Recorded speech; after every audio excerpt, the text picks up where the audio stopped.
نحمده ونصلي على رسوله الكريم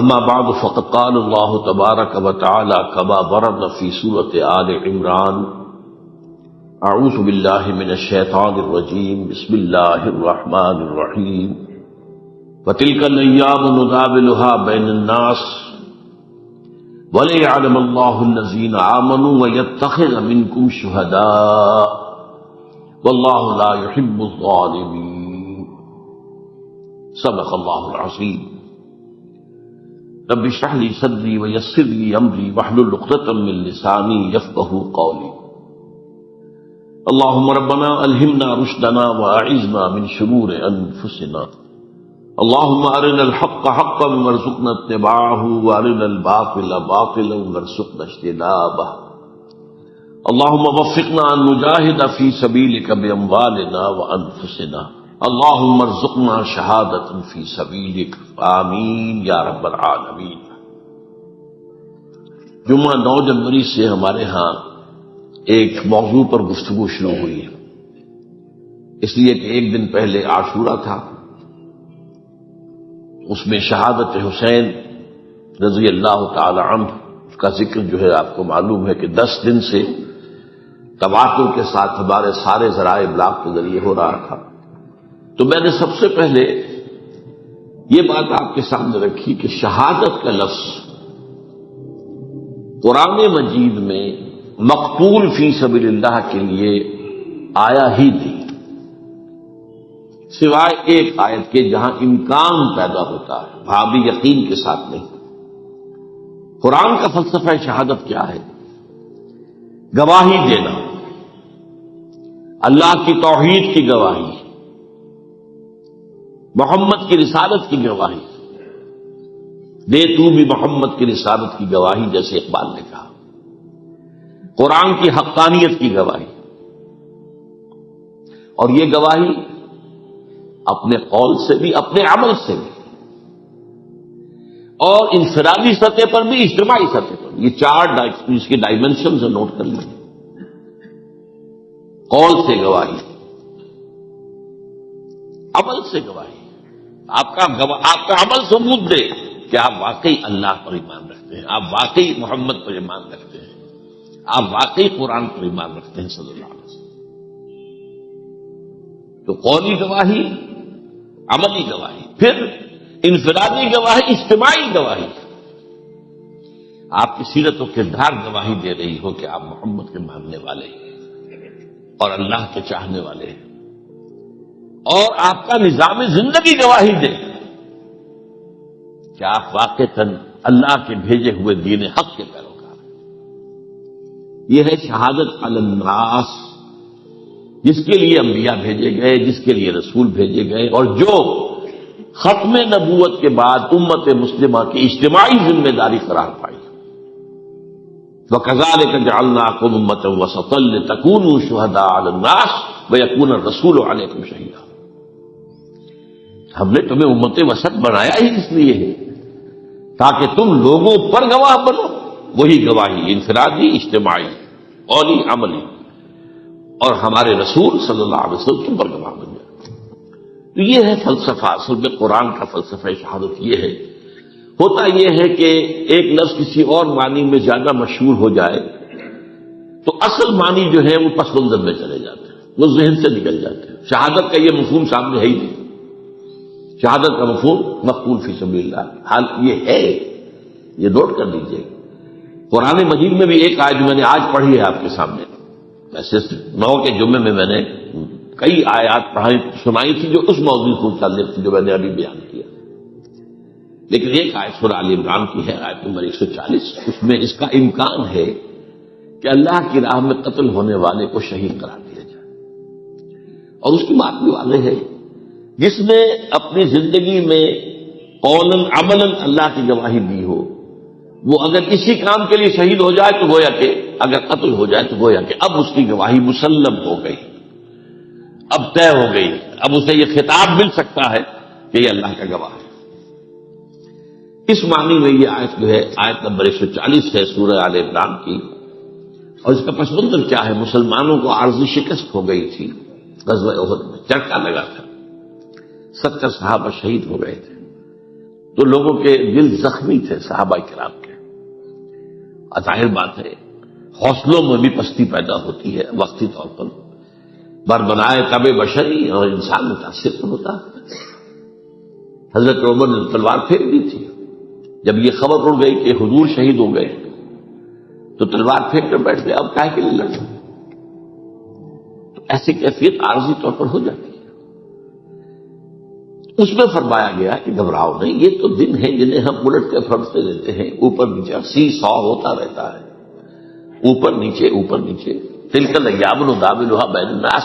اور اسی سے ہم آزمائش کرتے ہیں تاکہ ہم دیکھ لیں کہ کون ہے واقعتاً جو ایمان والے ہیں، جو نامساعد حالات میں بھی ڈٹے رہتے ہیں، کھڑے رہتے ہیں، جمے رہتے ہیں. اور اللہ تم میں سے کچھ کو اپنا گواہ بھی بنا لے. یہاں اس گواہی کے معنی اللہ کی راہ میں قتل ہو جانے کے لیے جا سکتے ہیں.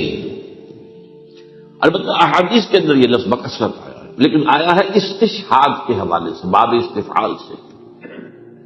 شہیدہ یا شہدوں کے معنی تو ہوں گے موجود ہونا. استشہدہ یستشہد استشہادن، کسی کو گواہ بنا لینا. لیتخذ منکم شہداء، استشہدہ وہ گواہ بنا لیا گیا، اس کی گواہی گویا کہ اللہ کے ہاں قبول ہو گئی.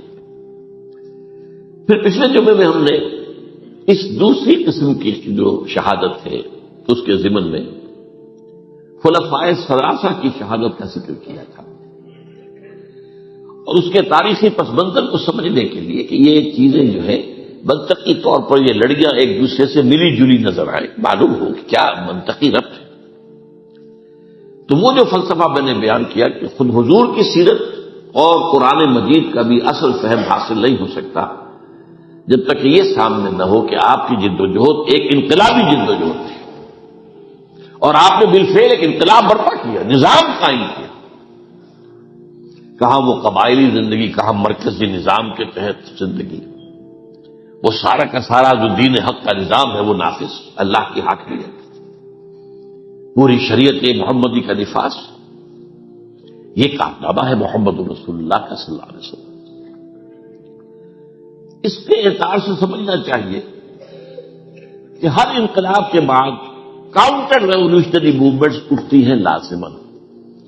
انقلاب جب قریب ہوتا ہے کامیابی کے تو جو مخالفین ہوتے ہیں انقلاب کے وہ ذرا دمک جاتے ہیں. وہ جس کو میں نے کہا تھا نیمی پا لینا، بھائی ذرا سر جھکا دو، اس لیے کہ اب اس نو یوز کنٹینیوئنگ ریزسٹنس، اب آپ نہیں کر سکتے مقابلہ. یہ کیفیت شروع تو ہو گئی تھی فتح مکہ کے بعد سن 8 رمضان مبارک میں. پھر اگلے سال جب آیات آ گئی سورہ توبہ کی، اس کے بعد تو ظاہر بات ہے کہ آخری چیلنج دے دیا گیا، 4 مہینے کی مہلت ہے، یا ایمان لاؤ یا قتل کر دیے جاؤ گے، یا تیسرا آپشن جو ہے نتیجے تک نکلتا ہے کہ اس ملک کو چھوڑ کے دفع ہو جاؤ. تو اس کے بعد جو ہے یدخلون فی دین اللہ افواجا، آپ کے فوج در فوج داخل ہو گئے. لیکن اس کے بعد پھر کاؤنٹر ریولوشنری موومنٹ شروع ہوئی اب اس کو ختم کرنے کے لیے. اور میں نے عرض کیا آپ سے کہ چونکہ سب سے بڑی ایگریوڈ پارٹی کون تھی، سب سے زیادہ جس مذہب کا قلع کما ہوا وہ کون سا تھا؟ مشرکین عرب کا مذہب، شرک. لہذا جزیرہ نماء عرب ہی سے 2 مخالف انقلاب تحریکیں اٹھی.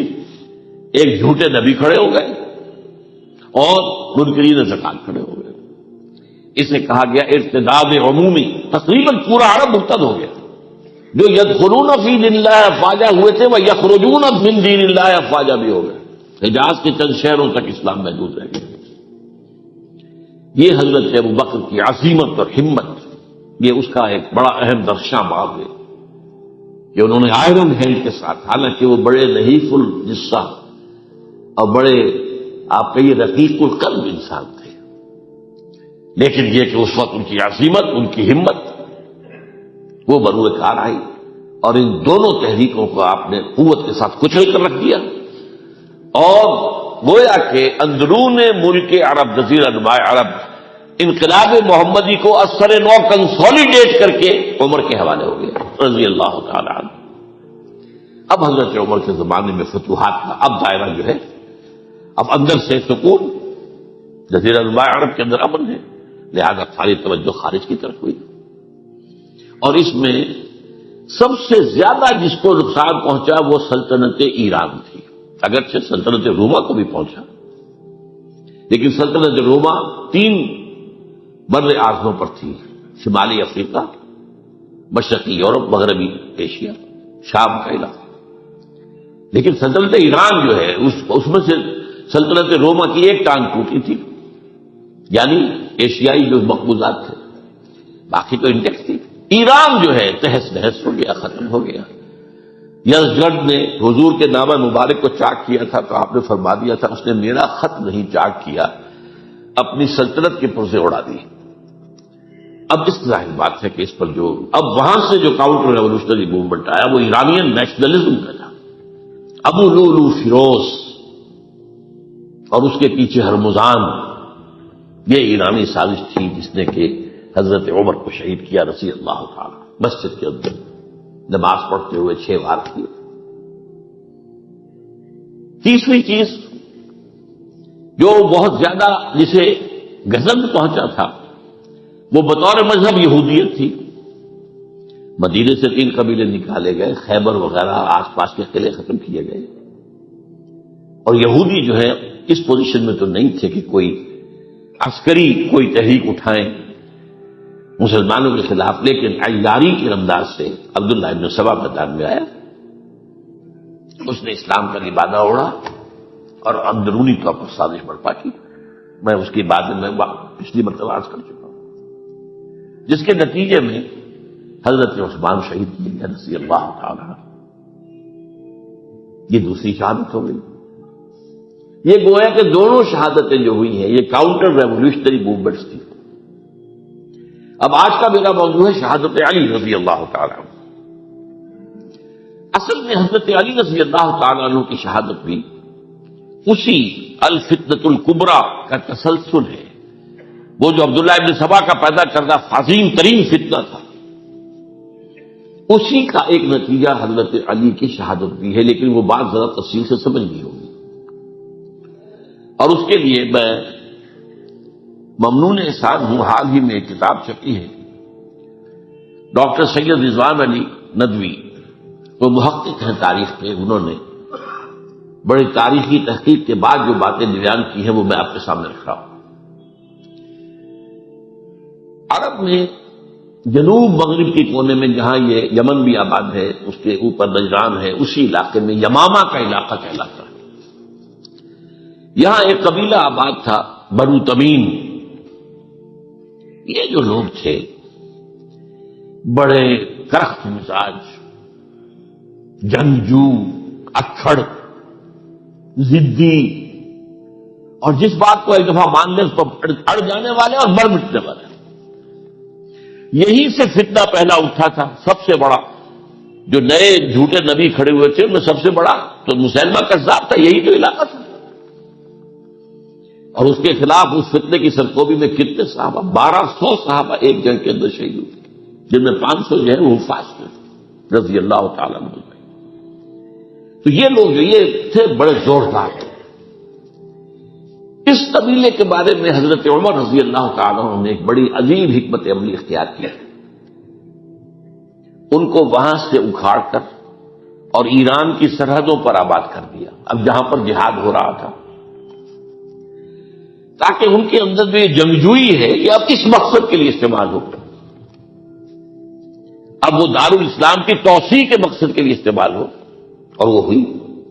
حضرت عمر نے 2 چھاؤنیاں بنائی تھی رضی اللہ تعالیٰ، کوفہ اور بصرہ، کیونکہ ظاہر بات ہے کہ اب جو اسلام کا دائرہ پھیل رہا تھا اور اسلامی حکومت پھیل رہی تھی، اور زیادہ تر جو ہے مشرق کی طرف پھیل رہی تھی، ایران اور خراسان وغیرہ کی طرف، تو اب مدینے سے اس کا کنٹرول اتنا آسان نہیں تھا، فاصلہ تھا، تو چھاؤنیاں بنائیں تاکہ یہ اس سرحد کے اوپر یہ موجودہ مرکز رہے، یہاں فوجیں موجود رہیں، کہیں کوئی بغاوت ہو تو اس کو کچلنے کے لیے وہ قوت فوری طور پر دستیاب ہو سکے۔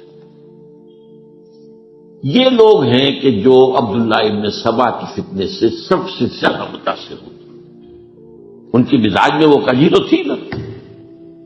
حضرت عمر بھی ان کا جو ایک مضبوط کنٹرول تھا، انہیں دبائے رکھا ہے، اور ان کا رخ جو ہے ایک دوسری طرف موڑ کر اس سے اسلام کو فائدہ پہنچایا. لیکن اس کے بعد جب فتنہ جو آیا یہ عبداللہ ابن سبا، تو سب سے بڑھ کر یہی لوگ اس کے ماننے والے، اور انہی میں سے وہ لوگ تھے جنہوں نے جانیں بھی دے دی ہیں، جنہیں حضرت علی نے زندہ جلایا ہے، اس لیے کہ وہ کہتے تھے کہ علی خدا ہے. اے علی تم خدا ہو، تم ہمیں آگ میں جلا رہے ہو، یہ تو تم ہمارا امتحان لے رہے ہو. وَلَنَبْلُوَنَّكُمْ بِشَيْءٍ مِّنَ الْخَوْفِ وَالْجُوعِ وَنَقْصٍ مِّنَ الْأَمْوَالِ وَالْأَنفُسِ وَالثَّمَرَاتِ. اب وہ اس آیت کو اپنے اوپر منطبق کر رہے ہیں. تو یہ جو کرخت لوگ تھے، انہوں نے در حقیقت جو ہے عبداللہ ابن سبا کے کردار میں سب سے بڑا رول پلے کیا، اور انہی کے ہاتھوں حضرت عثمان شہید ہوئے رضی اللہ تعالی. اور اس کے بعد انہوں نے حضرت علی رضی اللہ تعالیٰ عنہ کو اپنے گھیرے میں لے لیا، کیونکہ انہی کی کثیر تعداد موجود تھی مدینے میں جب حضرت عثمان شہید ہوئے. اس کے بعد اب ظاہر بات ہے کہ کوئی نہ کوئی تو خلیفہ ہونا چاہیے تھا.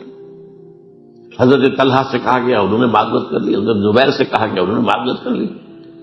اب ظاہر بات ہے کہ حضرت علی آخر امت کو چھوڑا تو نہیں جا سکتا تھا بغیر امام کے.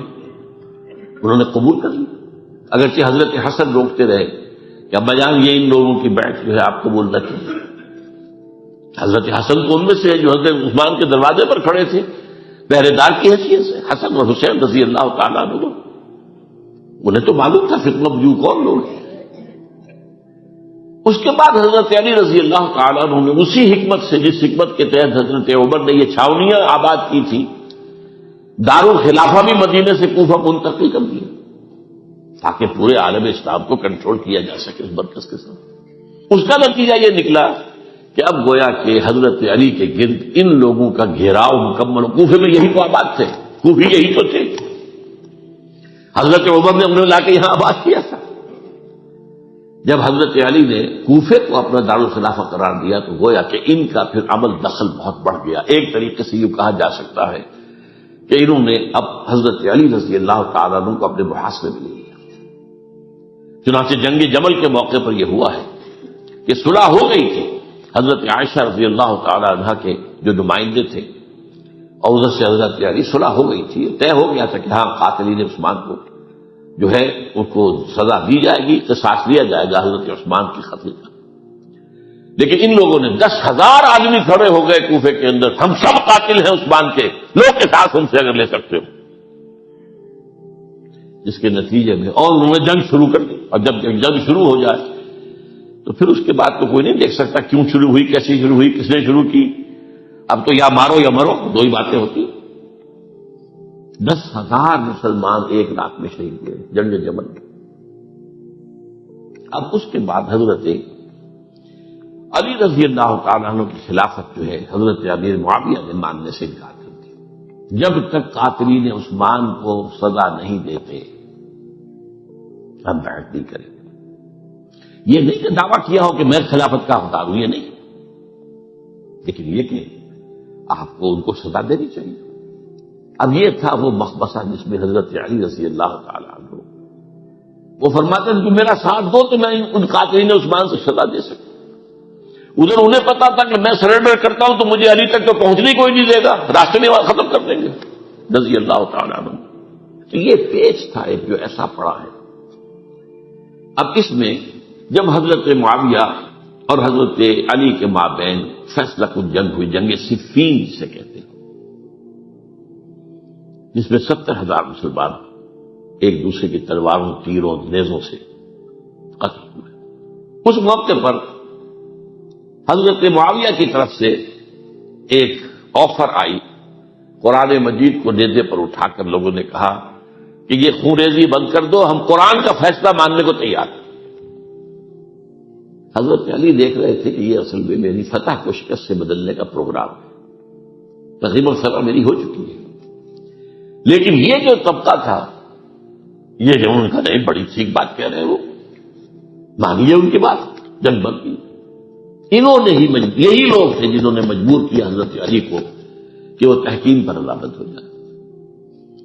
اس کے بعد تحکیم میں جو معاملہ ہوا، حضرت علی حضرت عبداللہ ابن عباس کو اپنی طرف سے حاکم بنانا چاہتے تھے. یہ اڑ گئے، نہیں، یہ اکھڑ اڑ جانے والے لوگ، اور یہی اصل قوت ہے، وہاں ساری طاقت تو انہیں کی تھی۔ تو انہوں نے ابو موسیٰ اشعری کو اپنی طرف سے مقررہ، وہ بہت نرم خو آدمی تھے، انہیں بناؤ۔ بہرحال جو بھی بات طے ہوئی، اور تاریخ کی روایتوں میں اختلاف ہو سکتا ہے، کہا یہ جاتا ہے کہ طے تو یہ ہوا تھا حکمین کے مابین، ادھر سے ابو موسیٰ اشعری، ادھر سے عمرو بن العاص رضی اللہ تعالی عنہما، کہ آپ اپنے جو کلائنٹ ہیں حضرت علی، آپ انہیں معزول کر دیجئے، میں معاویہ کو معزول کر دیتا ہوں، پھر جو ہے مسلمان فیصلہ کر لیں کسی اور کی عبادت۔ انہوں نے کھڑے ہو کے کہہ دیا میں علی کو معزول کرتا ہوں، اور عمرو بن العاص نے کہا کہ میں معاویہ کو قائم کرتا ہوں۔ اب یہ ہے روایت، واللہ عالم اس میں کتنا سچ ہے کتنا جھوٹ ہے، میں کوئی مورخ نہیں ہوں، میں کوئی تاریخ کا محقق نہیں۔ اس کے بعد جو ہے اب یہ لوگ انہوں نے کہا کہ مانیے تحکیم کو، اور جب انہوں نے حضرت علی نے اس تحکیم کے فیصلے کو ماننے سے انکار کیا، اسباب نہیں ہو گئے، حضرت علی کو کافر قرار دیا، اور جا کر ایک جگہ پر حرورہ ایک جگہ تھی، وہاں پر جا کے جمع ہو گئے، جتھا بندی کی بہت بڑی طاقت پر وہاں کری۔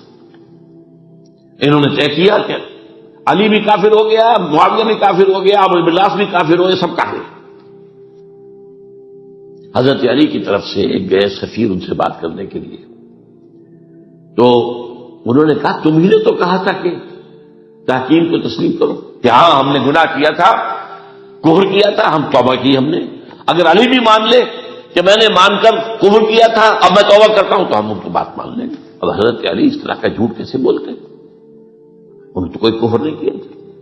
بہرحال انہوں نے پھر بھی نرمی برتی کہ دیکھو اگر تم کوئی خونریزی نہیں کرو گے، فساد نہیں مچاؤ گے تو میں تمہیں کچھ نہیں کہوں گا، لیکن وہ اپنی ان شرارتوں سے بعد نہیں آئے۔ تو پھر تیسری جو بڑی جنگ ہوئی ہے ان جنگوں میں، جنگ نہروان کہلاتی ہے، حضرت علی کی جنگ خوارج کے ساتھ، جس میں 4000 خارجی جو ہیں ختم۔ اور یہ بات اب آپ نوٹ کر لیجئے کہ یہ لوگ جیسا کہ اکھڑ بھی تھے لیکن اپنی بات پر ڈٹ جانے والے تھے، لیکن ساتھ ہی دیندار بھی تھے، نمازی اور روزے دار بھی تھے۔ یہ اس طرح کے لوگ نہیں تھے کہ جو فاسق اور فاجر، بس یہ مزاج کا ایک ہے جس بات دل میں بیٹھ گئی اڑ گئے۔ تو یہ اصل میں انہوں نے پھر فیصلہ کیا کہ اور تو ہمارے بس میں اب کچھ نہیں ہے، ان تینوں کو قتل کر دیا جائے، علی کو بھی اور معاویہ کو بھی اور عمرو بن العاص کو بھی۔ ایک جگہ ان کی سازش ہوئی، 3 آدمی معین ہو گئے، ایک ہی وقت طے فیصلہ ہو گیا، فلاں تاریخ کو فجر کے وقت تم جاؤ، وہ تم کوفے کی جامع مسجد میں، جب علی جماعت کرا رہے ہو خنجر مارو انہیں۔ اور یہ اس کا نام ابن ملجم تھا، خارجی، یہ وہی لوگ بنو تمیم کے لوگ۔ دوسرا جو تھا وہ دمشق میں حضرت معاویہ کو شہید کرنے کے لیے پہنچ گیا۔ تیسرا مصر پہنچ گیا حضرت عمرو بن العاص۔ اب یہ بات اللہ کی طرف سے ہے، یہ تو اس کی مشیت ہے، اس کا فیصلہ ہے۔ حضرت علی پر وار کارگر ہوا، آپ شہید ہو گئے۔ حضرت معاویہ پر وہ وار ذرا اوچھا پڑا، زخمی تو ہوئے لیکن آپ کی جان بچ گئی۔ عمرو بن العاص اس روز مسجد میں کسی معذوری کی وجہ سے، عذر کی وجہ سے فجر میں آئی نہیں سکی، لہذا حضرت علی کی شہادت ہو گئی۔ اب یہ ہے اصل پس منظر، کن لوگوں نے کیا شہید، اصل میں وہ سمجھ لینے کی بات ہے۔ یہ خوارج نے شہید کیا، لیکن خوارج کا فتنہ سبائی فتنے ہی کا آف شوٹ ہے، اسی کے ذیل میں ہے، اسی کی ایک شاخ ہے، اسی کا ایک نتیجہ ہے۔ یہ خوارج جو ہے بعد میں بھی ان کی مسلسل جو ہے وہ جنگیں رہی ہیں۔ بہرحال اس صورتحال کو یہ سمجھ لیجئے کہ یہ خلفائے ثلاثہ رضی اللہ تعالی عنہ، حضرت عمر شہید، عثمان شہید، علی شہید۔ عجیب بات ہے کہ تینوں کا نام عین سے شروع ہوتا ہے، عمر عین سے، عثمان عین سے، علی عین سے، تینوں شہید ہوئے ہیں۔ لیکن یہ کہ یہ ہے تاریخی پس منظر۔ اب اس کے بعد میں صرف آپ کو چند اشارے دوں گا، میں نہیں چاہتا کہ اس سے آگے کوئی تفصیل سے گفتگو ہو۔ حضرت علی کی شہادت کے بعد لوگوں نے، جبکہ ابھی حضرت علی زخمی تھے، انتقال نہیں ہوا تھا، آپ سے پوچھا کہ ہم حسن کے ہاتھ پر بیعت کر لیں رضی اللہ تعالیٰ. آپ نے فرمایا نہ میں تمہیں اس کا حکم دیتا ہوں اور نہ روکتا ہوں، یہ تمہارا معاملہ ہے، امیر المسلمین ہے، مسلمان فیصلہ کر لے جس کو چاہیں. چنانچہ حضرت حسن رضی اللہ تعالیٰ عنہ کے ہاتھ پر بیعت ہو گئی. اب معاملہ ٹھہرا حضرت حسن اور حضرت معاویہ کے مابین. 6 ماہ خلافت رہی ہے حضرت حسن کی رضی اللہ تعالیٰ، اور میں انہیں 5واں خلیفہ راشد مانتا ہوں. ابو بکر، عمر، عثمان، علی، حسن، انہوں نے کوئی اپنی قوت سے خلافت حاصل نہیں کی تھی، بلکہ مسلمانوں نے انہیں خلیفہ بنایا تھا. لیکن یہ اس قدر صلح جو انسان تھے، بہت نرم طبیعت کے انسان، جب انہوں نے دیکھا کہ یہ تو پھر خوریزی کا معاملہ ہو رہا ہے. ابھی معاویہ کے پاس 40,000 کا لشکر تھا، ان کے پاس بھی بڑا لشکر موجود تھا، بلکہ 40,000 ان کے پاس تھا، حضرت معاویہ کے پاس اس سے بڑا تھا. انہوں نے صلح کر لی حضرت معاویہ سے رضی اللہ تعالی، اور وہ حدیث ان کے حق میں جو ہے پیشن گوئی تھی وہ پوری ہو گئی کہ حضور نے فرمایا تھا میرا یہ بیٹا مسلمانوں کے 2 گروہوں کے مابین صلح کرائے گا.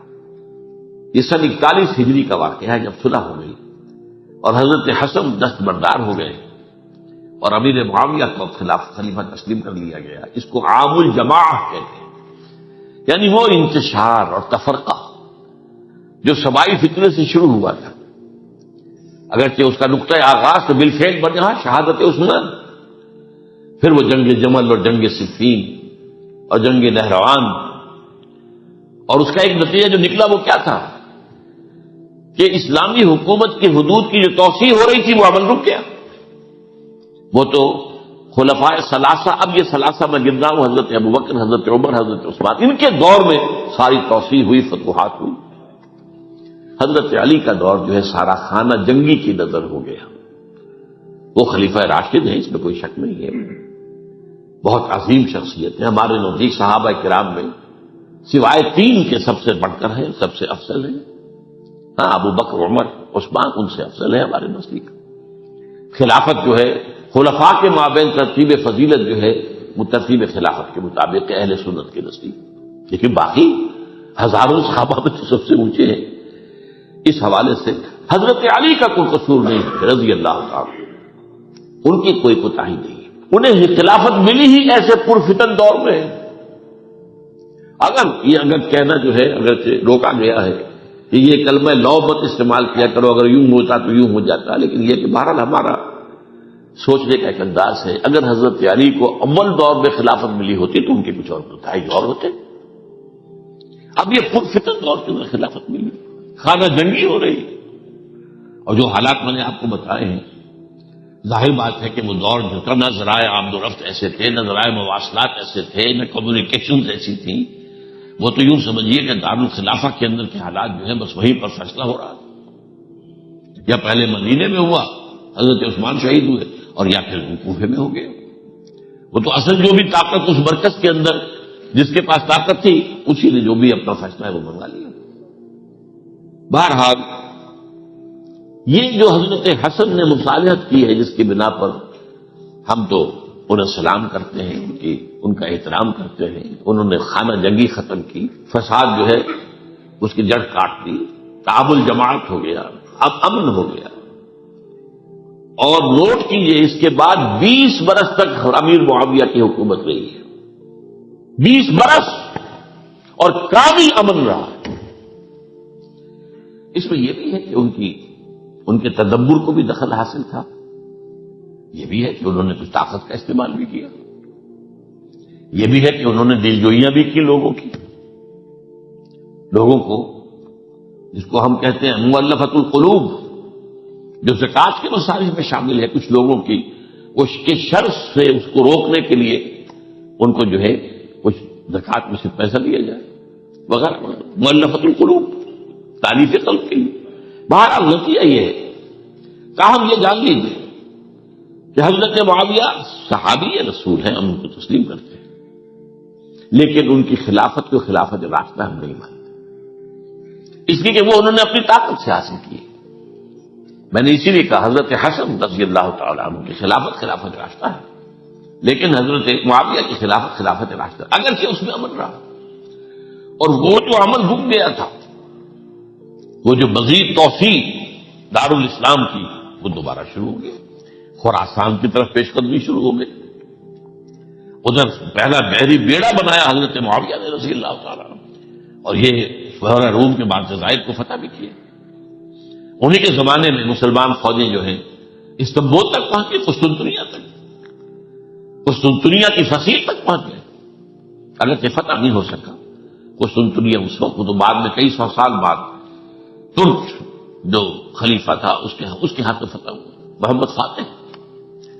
لیکن یہ کہ بھارت پہنچ گئے تھے وہاں تک، یہ عمل بھی شروع ہو گیا۔ لیکن انہی لوگوں نے حضرت حسن کو گالیاں دی اس کام پر کہ تم نے صلح کیوں کی، اور ان کے خیمے پر حملہ کیا، اسے جلایا، ان کی جان کے ڈر پہ تھے کہ تم نے صلح کیوں کی۔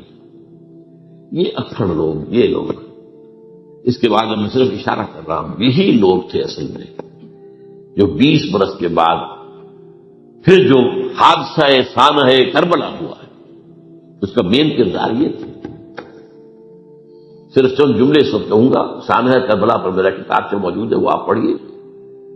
حضرت معاویہ رضی اللہ تعالیٰ عنہ کو مغیرہ ابن شعبہ ایک بزرگ صحابیوں میں سے تھے، انہوں نے مشورہ دیا کہ دیکھیے آپ کی خلافت سے پہلے 4 برس تک خانہ جنگی رہی، 1 لاکھ کے قریب مسلمان ایک دوسرے کی تلواروں سے ختم ہوئے۔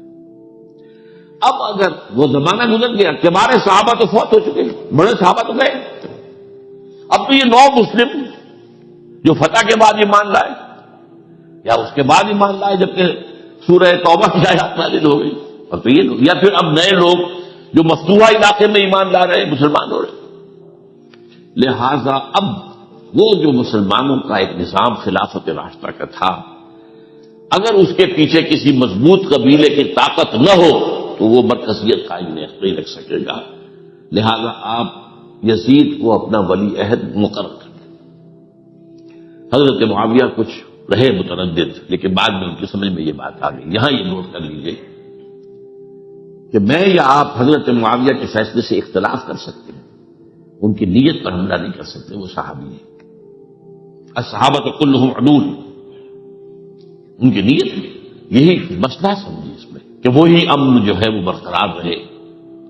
اس وقت جو ہے کچھ تھے ہمارے جو اس وقت اگرچہ وہ صغار صحابہ میں شمار ہوتے تھے، لیکن اب وہ کبار تھے، وہ کھڑے ہو گئے کہ آپ یہ کام غلط کر رہے ہیں، یہ قیصریت اور کسرویت جو ہے اس کا آغاز کر رہے ہیں۔ اور یہ کون لوگ تھے؟